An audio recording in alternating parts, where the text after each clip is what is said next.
Pinabulaanan ng mga otoridad ang umano'y impormasyong na aresto na raw si Senator Ronald Bato de la Rosa. Kasalukuyang may ICC arrest warrant ang senador para sa kasong crimes against humanity kaugnay sa war on drugs ng Administrasyong Duterte.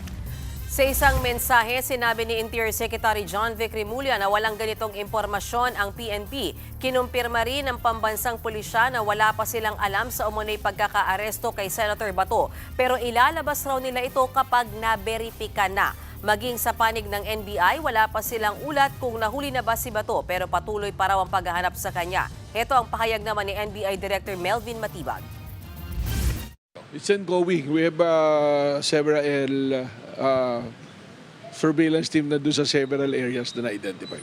The law enforcement, NBI, we have to turn over them to the Department of Justice. That is the procedure. Maging ang legal counsel ni Senador Bato, wala ring impormasyon kung naaresto na siya. Sa panayam, sa programang Sa Totoo Lang ng 1PH, sinabi ni Attorney Israelito Torion na nakausap niya ang pamilya ni Bato. Pero wala silang natanggap na anumang balita. Noong Mayo pa raw huling nag-usap sina Torion at De La Rosa. Naniniwala naman si Torion na hindi pa nakakaalis ng bansa ang senador.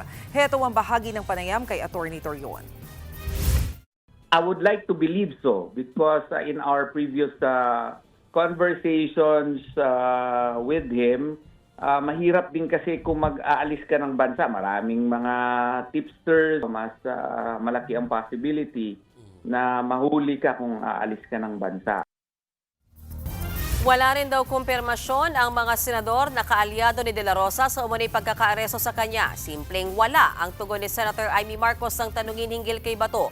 Si Senator Robin Padilla na naglabas noon kay De La Rosa sa Senado, wala rin daw ganong balita. Sa gitna ng umuugong na ulat, nag-post ang kaalyado rin ni Bato na si Attorney Jimmy Bondoc na may masamang balita raw na parating.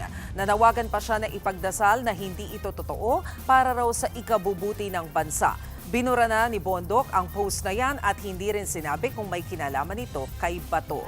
Pero actually, kanina nakausap natin si Attorney Israelito Torion. Tinanong natin to yung tungkol sa post ni Attorney Jimmy Bondoc na bakit very questionable ang timing na nag-post siya habang may sinasabing arrest warrant kay Senator Bato na aresto na raw. Pero ang sabi ni Attorney Torion, wala raw kinalaman yung post ni Attorney Jimmy Bondoc dito daw sa allegedly pagkakaaresto kay Bato, kaya daw binura.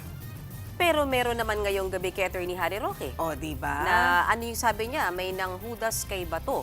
Pero pag-usapan din natin dahil tayo din kayo na sa mga beat natin, nakalampag din tayo nitong balitang to kasi bandang hapon mga kapatid nang umugong itong impormasyon na di umano na aresto na si Senator Bato de la Rosa. Pero nung tanungin nga, nung kasagsagan kasi ng sinasabing umugong yung balitang yan, nasa sesyon yung mga senador. So, tinext natin yung ilan sa kanila at pare-parehas naman silang walang alam. At nagtuturoan kung kanino nanggaling yung information. Dahil lang nakarating sa amin ng mga Malacanang reporters nanggaling sa Senate yung information na apparently nanggaling naman daw sa PNP. So parang umiikot yung information and it was so difficult to verify until nagsalita nga itong abogado ni Senador Bato de la Rosa. But by the way mga kapatid, meron pang pending na petisyon ang kampo ni Senador de la Rosa sa Supreme Court.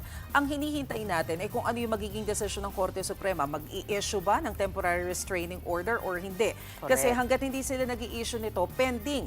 Aminado naman yung kampo ni Senador Bato na mahirap talagang maghanap ng legal remedy hanggat wala pang binibigay na desisyon ng Korte. Especially hindi natin alam kung anong gagawin ng ICC. I guess panghuli mula sa akin, kaya siguro on our toes ang marami sa atin, lalo na yung mga kapanalig nila Senator Bato de la Rosa dahil nang huling mangyari ito ay walang preno-preno, dediretso sa dahig si dating Pangulong Duterte. So sabi nga ng ibang mga netizens, mahirap daw matulog ngayong gabi. So we'll see. Oh yeah, kasi nakasaad naman sa batas Dapat pagka daw na-aresto yun, diretso na.